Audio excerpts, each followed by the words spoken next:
What's up, guys? Une question qui m'est revenue relativement souvent, je dirais, c'est comment je peux trouver mon premier client, mais surtout comment je peux le closer. Fait que c'est exactement ce que je vais vous montrer dans cette vidéo-là. Je vais te donner ma stratégie exacte puis un plan d'action clair pour que toi aussi tu puisses y arriver. Fait que si tu es sérieux puis que tu veux réellement lancer ton agence IA puis que tu veux commencer à vendre des solutions IA aux entreprises, reste jusqu'à la fin parce que je vais te donner du crazy value pour non seulement pas juste booker des rendez-vous, mais surtout closer ces rendez-vous-là. Ok, let's go, guys. On jump direct dans la vidéo. Je vais vous montrer ma méthode ultime pour closer ton premier client en moins de 30 jours. Donc, la première étape, c'est bien sûr d'avoir une offre claire puis une niche unique. Avant même de prendre ton téléphone, commencer à envoyer des emails, faire des DM, des emails ou des DM, peu importe, il faut que tu aies une offre claire, simple et précise. Puis surtout, une niche unique. Tu veux pas avoir 5 niches différentes. Tu dois être capable de comprendre 70% de leurs problèmes puis de leur langage avant même de faire quoi que ce soit. Puis quand tu essaies de toucher trop de niches, mais tu seras jamais capable de maîtriser ta niche en particulier. Puis je l'ai déjà montré dans mes autres vidéos, valider ta niche avec les bons critères, c'est super important. Fait que si vous n'avez pas déjà vu l'autre vidéo pour comment valider ta niche, je vais la mettre au pire dans le lien de la description, puis vous pourrez aller la consulter. Fait que une fois que ça c'est fait, tu es prêt pour le outreach. Donc, la stratégie pour les 30 jours, ça va être bien sûr le cold call. Parce que c'est la méthode la plus simple et la plus rapide, puis bien sûr la plus efficace au début. En business, il ne faut pas oublier que la réactivité et la rapidité d'action, c'est ça qui fait la différence. Fait que le cold call, ça va être la clé pour ça. Pourquoi c'est puissant? Je pense que c'est assez simple. Non seulement ça t'entraîne à communiquer, ça va te permettre de créer un premier contact humain, ça va te permettre de valider ton offre en live, puis de la peaufiner. Puis, bien sûr, ben, dans tes premiers 100, 200 appels, c'est là que tu vas vraiment pouvoir découvrir des problèmes récurrents que tu n'avais peut-être pas pensé ou anticipé. Fait que tu vas pouvoir ajuster un peu ton offre. Comme j'ai dit, c'est sûr que c'est important, avant même de jumper au téléphone ou quoi que ce soit, d'avoir une idée de ton offre, une idée des problèmes qu'ils ont, mais tu ne pourras jamais comprendre à 100%. C'est pour ça que j'ai mis 70% ici. Tu ne pourras jamais comprendre à 100% leurs problèmes quand tu n'as jamais parlé aux entrepreneurs de la business. C'est pour ça que dans tes 100, 200 premiers appels, c'est là que tu vas pouvoir un peu peaufiner ton offre puis t'ajuster pour le restant. Fait que, bref, c'est super important. Tu dois, comme j'ai dit, déjà avoir une idée claire de ce que tu proposes puis des résultats que tu apportes. Tu peux pas juste appeler au téléphone puis dire Hey, salut man, what's up? Je veux juste savoir, présentement, c'est où que tu perds de l'argent dans ta business? Le gars, il va dire, What the fuck, pourquoi tu m'appelles? T'es qui, toi? Genre, ta gueule, là. Puis il va accrocher, là. Fait que tu dois être rapide, puis montrer que tu sais ce que tu fais, puis montrer que tu connais un peu leurs problèmes pour venir piquer leur curiosité, puis venir piquer, genre, ah shit, c'est vrai, man. Ouais, c'est vrai. Tu comprends? Bref, je m'étalerai pas sur ça. Fait que l'objectif concret avec tout ça, la partie intéressante, le planning, en gros. 50 appels par jour qui répondent. OK? Ça, c'est ton objectif. Il faut que tu aies au moins 50 appels par jour de fait de personnes qui te répondent. Ça te fait 1500 appels par mois, donc des conversations réelles. Pas quelqu'un qui te répond pas au téléphone, ça compte pas. Fait que sur ces 1500 appels-là, tu devrais avoir environ entre 30 et 40% de decision makers, donc des personnes qui sont en prise de décision dans l'entreprise. Fait que ça te laisse avec 450, 600 personnes qui sont preneurs de décision. Sur toutes ces conversations-là, tu devrais avoir un appointment booking rate d'environ 10 à 15%. Donc, pour ceux qui ne parlent pas trop anglais, c'est juste ton pourcentage de booking rate. Je le dis en anglais. Comment tu dis ça en français? De réservation de rendez-vous, genre? OK, ouais. Bref, je pense que vous comprenez. Ça devrait être 10 à 15%. Fait que ça te laisse environ avec 45 à 90 rendez-vous de booker avec des entrepreneurs qui peuvent prendre des décisions. À partir de là, tu devrais avoir un show-up rate d'environ 60 à 70. Normalement, ça devrait même être proche de 80. Fait que, bref, ça te laisse environ avec 27 à 63 rendez-vous de personnes qui vont se présenter. Que tu vas pouvoir avoir une conversation, puis tu vas pouvoir leur pitcher un peu ce que tu fais, ton offre, etc. Pour les débutants, bien sûr, ton closing rate va être d'environ 10 à 20. Je dirais qu'un closing rate normal et relativement bon, ça serait 25, 30. Tu t'en viens quand même bon. Au-dessus de ça, t'as de l'expérience, OK? Fait que ça te fait environ 3 à 12 clients, 3 minimum à 12 clients pour ton premier mois. Ça, c'est dans le worst case scénario, là. Tu peux facilement en closer un dans le worst case scénario que tu es un peu en bas de ces pourcentages-là. Puis by the way, ces pourcentages-là sont relativement aussi genre bas, là. Je les ai mis plus bas que la moyenne. Fait que tu vas finir avec 3 à 12 clients. Si tu es capable de, disons que tu en bookes 4, tu viens de pas juste booker pas juste de closer un client, tu viens d'en closer 4, ce qui fait déjà que tu es legit à un mois à 10 000 $. Fait que voilà pourquoi 50 appels par jour, c'est pas juste un chiffre au hasard, c'est le volume qui va t'amener des résultats rapides. C'est important, puis je l'ai dit, la rapidité, c'est la clé en entrepreneuriat. Fait que c'est super important, 50 appels par jour. Partie importante sur ces appels-là, tu veux pas juste passer des appels puis faire tes 50 appels, that's it. Il faut que tu traques toutes tes données. Le tracking, c'est hyper important. Beaucoup de gens le font pas dans le monde entrepreneurial. Puis c'est ce qui fait qu'ils vont jamais être capables de grow puis d'évoluer. Donc, tu veux vraiment tout venir noter dans un fichier Excel. Les taux de réponse, combien de décideurs, donc de personnes en prise de décision, tu as réussi à rejoindre, le booking rate, le show-up rate. Donc, tu vas avoir tous tes pourcentages sur ces données-là. Puis c'est ça qui va te dire, qui va te permettre de t'améliorer. Donc, si tu as je sais pas moi, ton pourcentage de booking rate est de 3%, ben bro, tu as un problème dans ton script. Il y a quelque chose dans ton script qui fonctionne pas. Right? Si ton show-up rate est de 40%, ben bro, tu as un problème de nurturing. Il faut que tu viennes établir une séquence. Donc, tu veux venir mettre, j'en ai parlé dans une autre vidéo, j'ai même montré de A à Z comment bâtir ta séquence. Il faut une séquence de follow-up. Donc, tu veux mettre ta séquence de follow-up pour nurture, envoyer des rappels, etc., pour les amener à se présenter, parce que oui, il y a du monde, ils se présenteront pas. Puis même s'ils se présentent pas à l'heure de l'appel, après ta séquence, t'appelles. Tu l'appelles, tu dis, hey, by the way, je sais pas si t'avais oublié, on avait un petit rendez-vous, whatever. Ah, ouais, c'est vrai, j'avais oublié, ça m'est arrivé souvent. Fait que, rappelez, ayez pas peur d'être, genre, harcelant ou quoi que ce soit. Il faut que tu le fasses, t'as pas le choix. C'est le monde, c'est comme ça que ça marche, man. Fait que t'as pas le choix de follow-up. Même s'il te répond pas, t'avais un appel de booking, il te répond pas. Après l'appel, tu le rappelles, je sais pas, 2 fois, il te répond pas. Rappelle-le le lendemain. Le lendemain, il te répond. Hey, tu sais, by the way, Marc, on avait un rendez-vous hier, je sais que tu t'es pas présenté, j'imagine que tu as eu un petit imprévu, c'est totalement normal, je comprends ça. Est-ce que c'était toujours quelque chose que tu avais, tu sais, blablabla, en tête? Non, non, ah ouais, excuse, c'est vrai. Là, il te rebook peut-être. Fait que follow-up, hyper important. Bref, je m'étalerai pas sur ça. Il y a une vidéo là-dessus. Troisième étape, une fois que t'as des books, right? T'as des rendez-vous. C'est là que ça va tout se jouer. OK? Avant même l'appel, comme j'ai dit, il faut que tu corriges ton show rate. Donc, ça, c'est tout ce que je viens de vous présenter pour t'assurer que tu aies à peu près un show rate de 60 à 70. Bref, je viens de tout vous expliquer ça.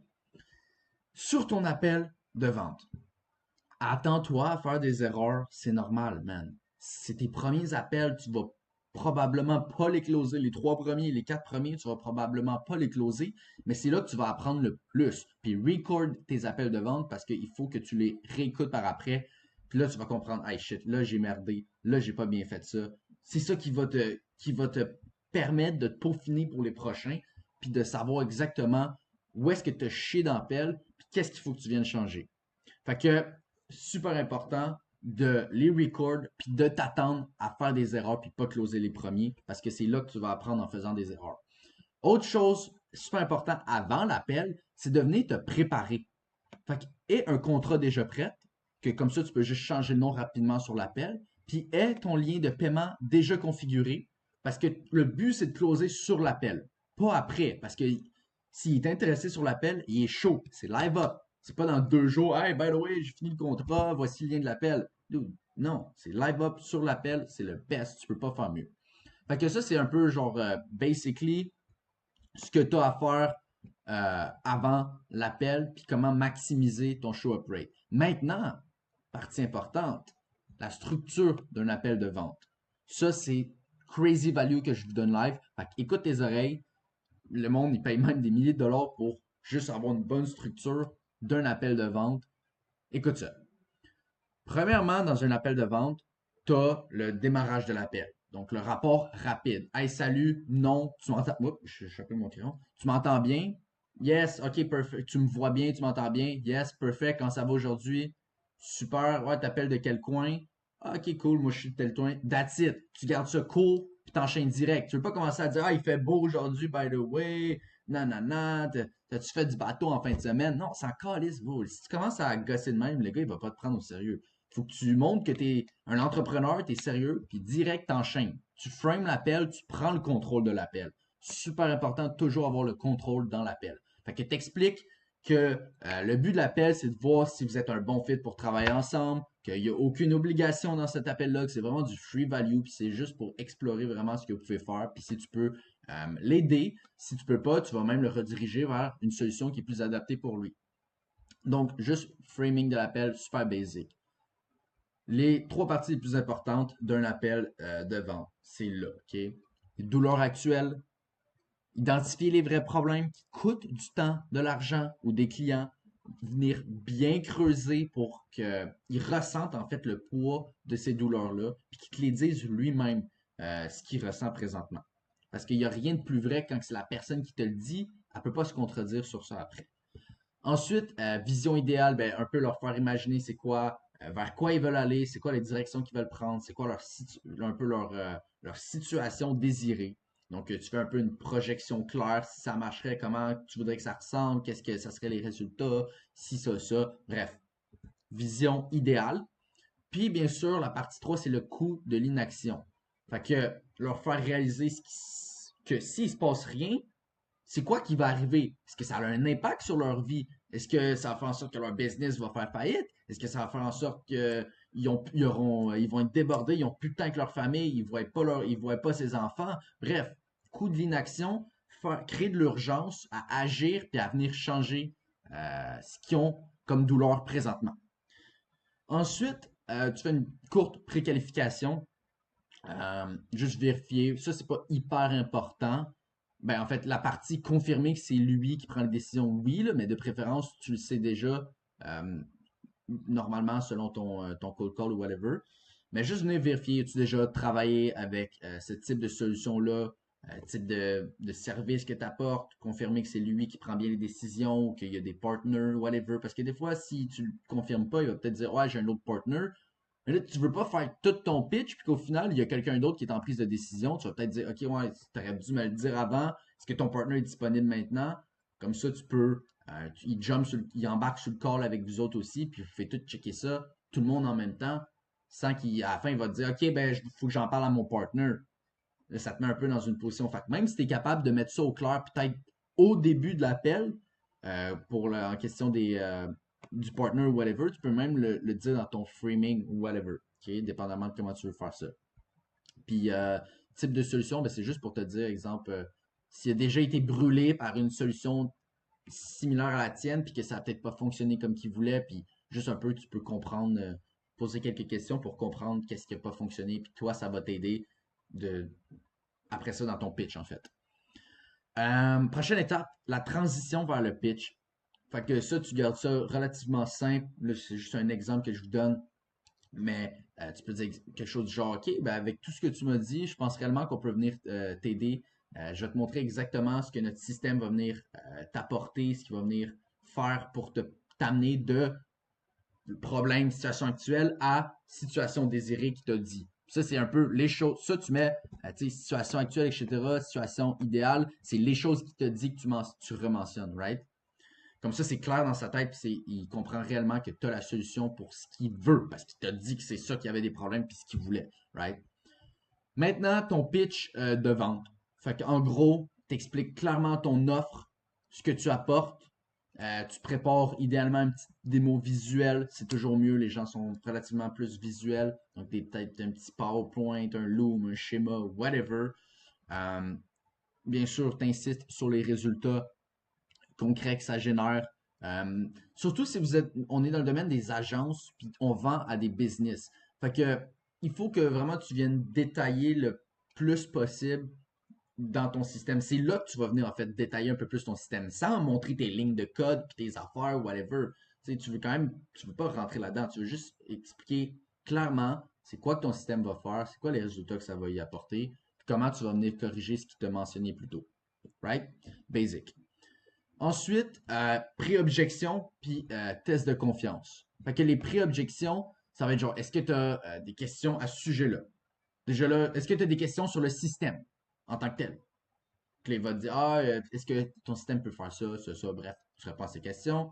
Ensuite, tu peux demander comment il se sent par rapport à tout le système que tu lui as montré. Est-ce qu'il a confiance en ça? C'est un peu genre ça connecte un peu avec la transition vers le closing. Tu peux demander, exemple, sur une échelle de 1 à 10, à quel point tu sens que ça va réellement venir t'apporter de ça à ça. Puis là, il va te dire un numéro. Si le numéro est haut, il a confiance en toi, il a confiance en ton offre, tu peux passer au prix. S'il dit moyen, creuse pourquoi. Là, tu reframes l'appel, tu reposes les questions pour comprendre c'est quoi un peu ses inquiétudes ou whatever par rapport à ton système, puis tu viens le rassurer, puis lui montrer que non, t'inquiète, c'est correct, blablabla. Ensuite, bien sûr, partie price drop. Donc, tu annonces ton prix clairement avec confiance. Après ça, tu restes silencieux. Tu n'essaies pas de on cherche ça parce que ça, on cherche ça parce on est mieux que tel autre, puis on fait. Non, dis ton prix avec confiance, reste silencieux, check ce qu'il dit, analyse. OK? Puis à partir de là, il va te donner, probablement en général, il y a des objections, dépendamment à quel point la personne est prête, confiante, puis elle a le budget. Mais bref, c'est pas grave s'il y a des objections parce que toi, tu as posé toutes les bonnes questions. Tu connais la personne, tu connais ses besoins, tu connais sa situation. Fait que tu es capable de bien venir contrer ses objections parce qu'il t'a donné toutes ses douleurs et sa vision. Fait que tu es facilement capable de venir contrer ses objections puis de toujours ramener à la valeur par rapport au résultat. S'il dit que c'est cher, ben, tu peux dire, je comprends que c'est cher, mais tu m'avais dit, pas exactement comme ça, mais si plus tôt dans l'appel, il te dit que présentement, ben, leur taux de conversion tournait à l'entour de 10%, right?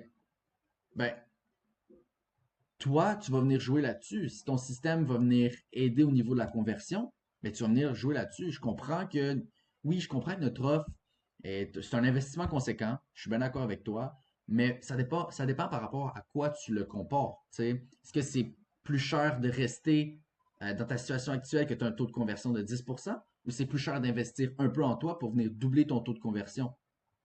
Si tu viens de doubler ton taux de conversion, disons qu'il fait 10 000 par mois, tu viens de doubler son taux de conversion, maintenant il fait 20 000 par mois, puis que ton système en coûte 3 000, ben c'est un no-brainer. Fait que juste l'aider brièvement à l'éclaircir pour lui faire comprendre que qu'il t'en profite puis que c'est juste un no-brainer pour lui de le faire. Fait que, grosso modo, vite, c'est la base, dans le fond, une structure pour un appel de vente. C'est sûr que là, il y a plein d'autres choses que je pourrais en parler. Bref, je pourrais en parler pendant des heures.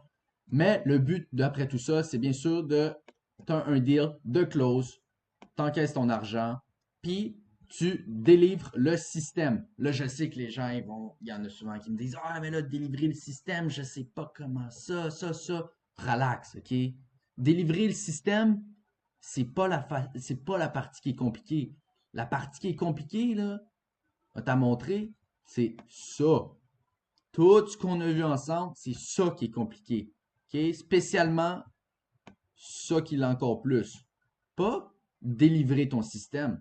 Délivrer ton système, là, c'est pas compliqué pantoute, là. C'est easy shit. Tu peux déléguer, sous-contracter, le faire toi-même. C'est pas compliqué. Fait qu'arrête de penser que tu as besoin d'avoir ton système déjà tout prêt puis déjà tout ready à implémenter. Commence par maîtriser ton acquisition puis ta vente. Puis après ça, tu vas être capable de délivrer. Stresse pas avec ça. Donc voilà, ça fait pas mal le tour sur la structure puis le plan que tu dois venir mettre en place si tu veux closer ton premier client en 30 jours. By the way, j'ai eu énormément de demandes pour de l'aide ou de l'accompagnement. Fait que j'ai décidé de choisir seulement 2 personnes que je vais accompagner pendant 2 mois à construire leur agence IA de A à Z. Donc vraiment un accompagnement privé, one-on-one avec moi, donc des appels chaque semaine, un groupe où est-ce qu'ils peuvent m'écrire 24 heures sur 24 pour me poser des questions puis que je puisse leur répondre, tous mes scripts, mes idées, mes documents, bref, tout pour les amener de passer de 0 à 5 à 10 cas par mois et plus avec leur agence IA. Fait que si tu es quelqu'un de sérieux, prêt à investir du temps, prêt à investir en toi-même, tu peux booker un call avec moi. Le lien va être dans la description. Fais vite parce que j'ai juste 2 places puis je ne vais pas en réouvrir pour les 2-3 prochains mois minimum. Fait que that's it, guys. Ça fait le tour pour aujourd'hui. Passez une bonne fin de journée puis on se voit dans une prochaine vidéo.